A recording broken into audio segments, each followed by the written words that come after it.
بسم الله الرحمن الرحيم. الرحمن علم القرآن، خلق الإنسان علمه البيان. الشمس والقمر بحسبان، والنجم والشجر يسجدان.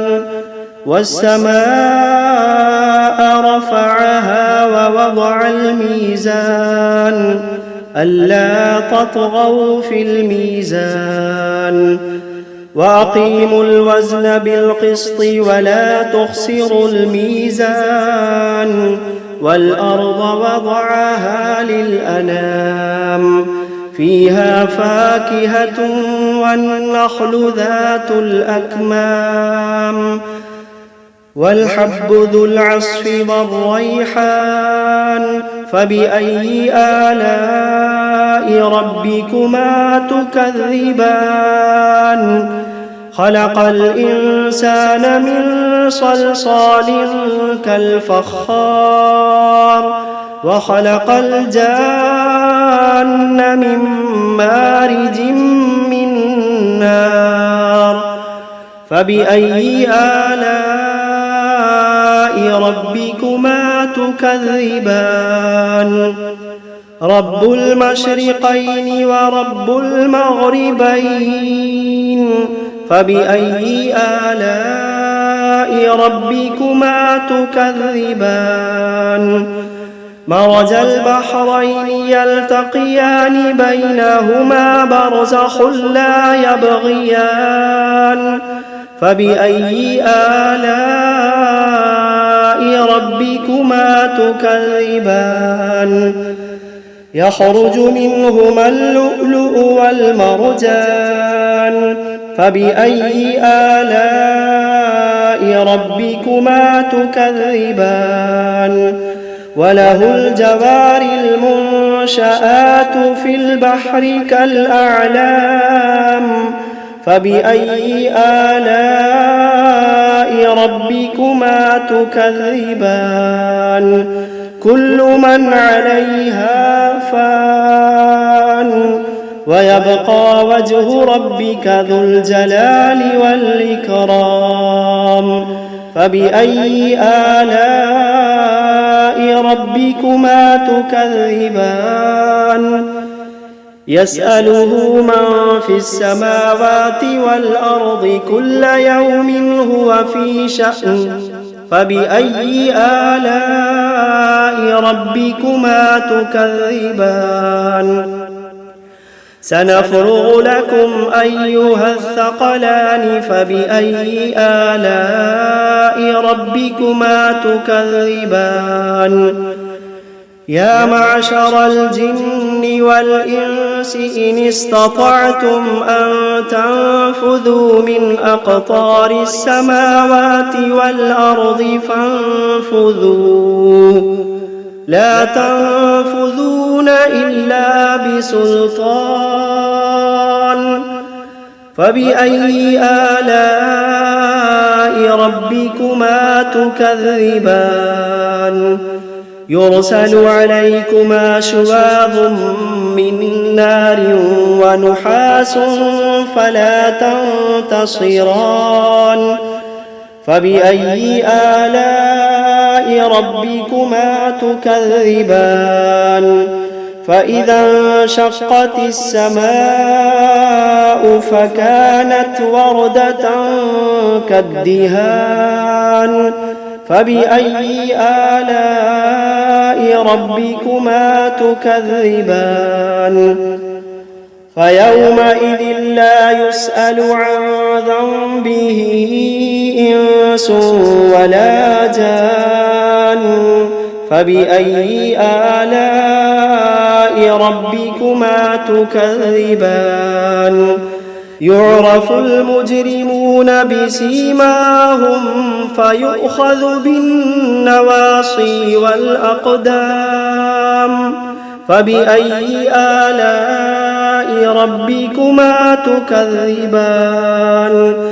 هذه جهنم التي يكذب بها المجرمون يطوفون بينها وبين حميم آن فبأي آلاء ربكما تكذبان ولمن خاف مقام ربه جنتان فبأي آلاء ربكما تكذبان ذواتا أفنان فبأي آلاء ربكما تكذبان فيهما عينان تجريان فبأي آلاء ربكما تكذبان فيهما من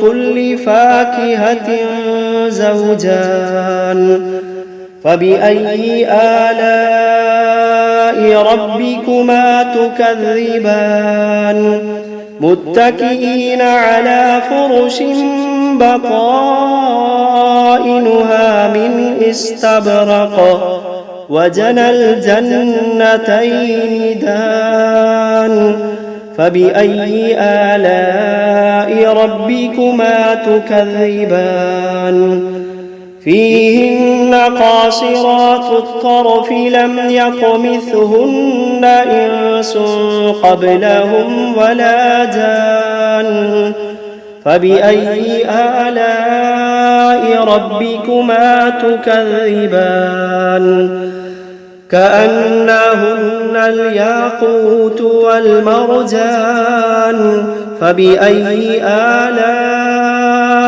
ربكما تكذبان هل جزاء الإحسان إلا الإحسان فبأي آلاء ربكما تكذبان ومن دونهما جنتان فبأي آلاء ربكما تكذبان مدهامتان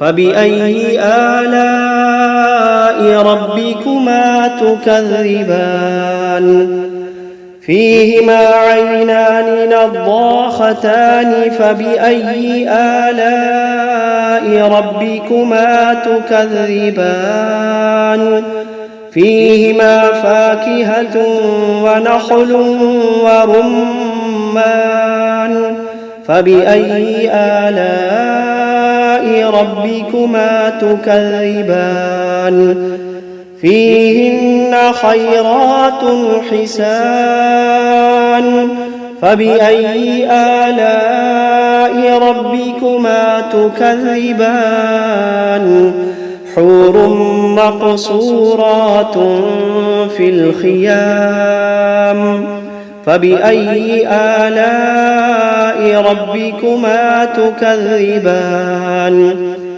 لم يطمثهن إنس قبلهم ولا جان فبأي آلاء ربكما تكذبان متكئين على رفرف خضر وعبقري حسان فبأي آلاء ربكما تكذبان تبارك اسم ربك ذي الجلال والإكرام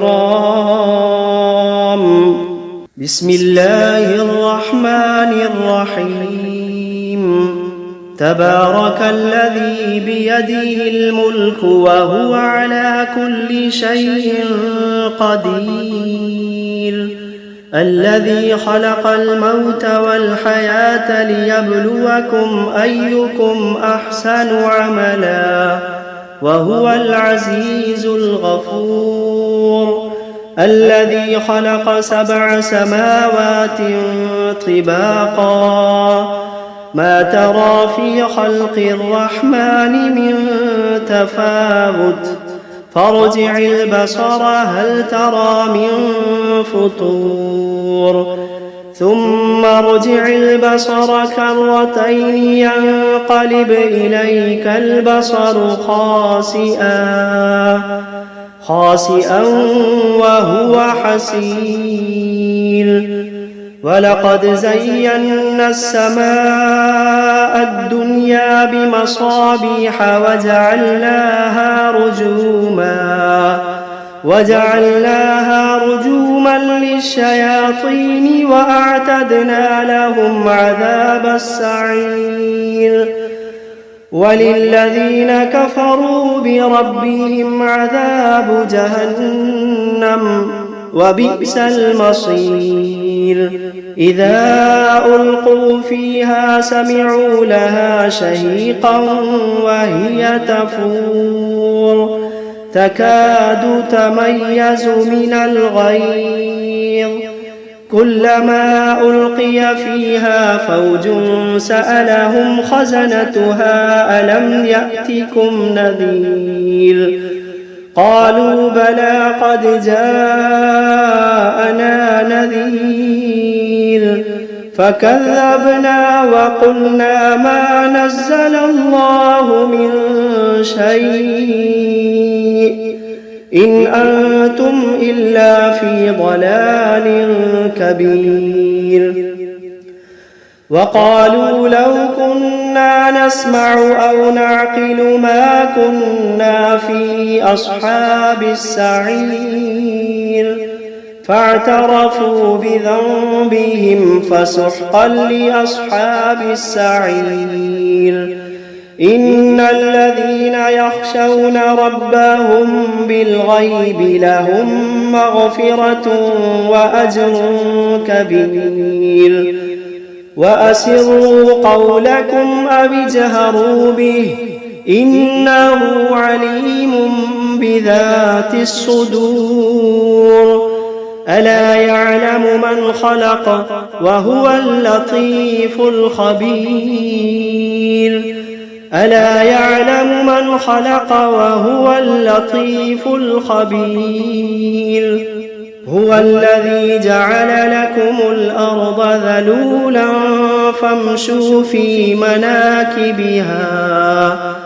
فامشوا في مناكبها وكلوا من رزقه وإليه النشور أأمنتم من في السماء أن يخسف بكم الأرض فإذا هي تمور أم أمنتم من في السماء أن يرسل عليكم حاصبا فستعلمون كيف نذير ولقد كذب الذين من قبلهم فكيف كان نكير أولم يروا إلى الطير فوقهم صافات ويقبضن ما يمسكوهن إلا الرحمن إنه بكل شيء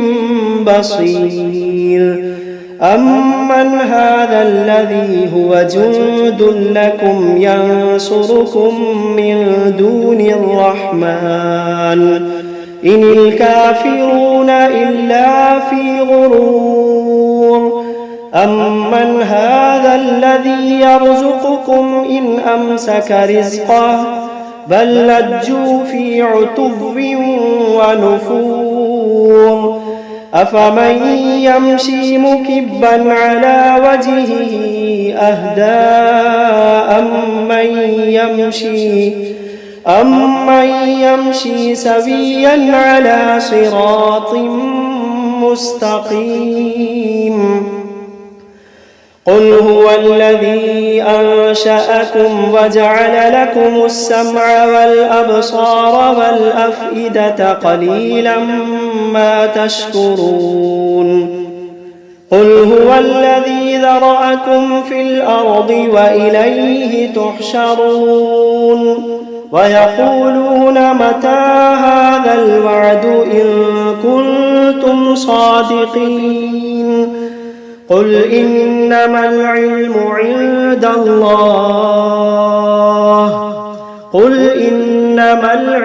عند الله وإنما أنا نذير مبين فلما رأوه زلفة سيئت وجوه الذين كفروا وقيل هذا الذي كنتم به تدعون قل أرأيتم إن أهلكني الله ومن معي أو رحمنا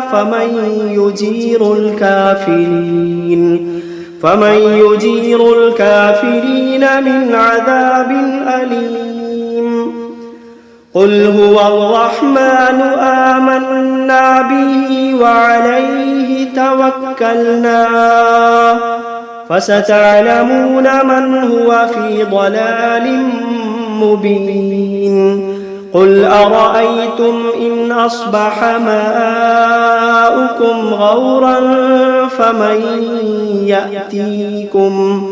فمن يأتيكم بماء معين بسم الله الرحمن الرحيم قل أوحي إلي أنه استمع نفر من الجن فقالوا إنا سمعنا قرآنا عجبا يهدي إلى الرشد فآمنا به ولن نشرك بربنا أحدا وأنه تعالى جد ربنا ما اتخذ صاحبة ولا ولدا وأنه كان يقول سفيهنا على الله شططا وأنا ظننا أن لن تقول الإنس والجن على الله كذبا وأنه كان رجال من الإنس يعوذون برجال من الجن فزادوهم رهقا وأنهم ظنوا كما ظننتم أن لن يبعث الله أحدا وأنا لمسنا السماء فوجدناها ملئت حرسا شديدا وشهبا وأنا كنا نقعد منها مقاعد للسمع فمن يستمع الآن يجد له شهابا رصدا وأنا لا ندري أشر أريد بمن في الأرض أم أراد بهم ربهم رشدا وأنا منا الصالحون ومنا دون ذلك كنا طرائق قددا وأنا ظننا أن لن نعجز الله في الأرض ولن نعجزه هربا وأنا لما سمعنا الهدى آمنا به فمن يؤمن بربه فلا يخاف بخسا ولا رهقا وأنا منا المسلمون ومنا القاسطون فمن أسلم فأولئك تحروا رشدا وأما القاسطون فكانوا لجهنم حطبا وأن لو استقاموا على الطريقة لأسقيناهم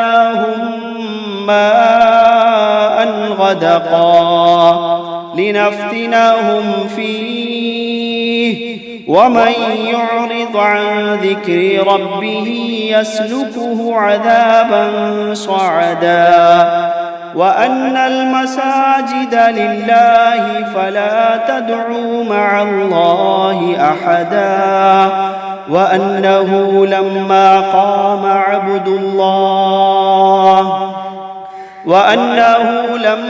قام عبد الله يدعوه كادوا يكونون عليه لبدا. قل إنما أدعو ربي ولا أشرك به أحدا.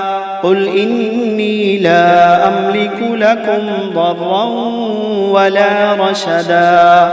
قل إني لا أملك لكم ضرا ولا رشدا.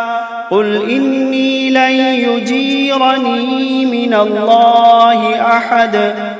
قل إني لن يجيرني من الله أحد ولن أجد من دونه ملتحدا إلا بلاغا من الله ورسالاته ومن يعص الله ورسوله فإن له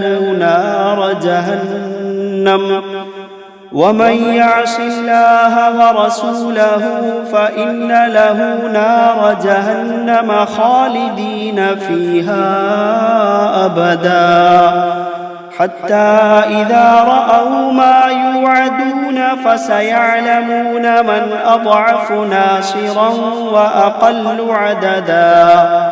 قل إن أدري أقريب ما توعدون أم يجعل له ربي أمدا.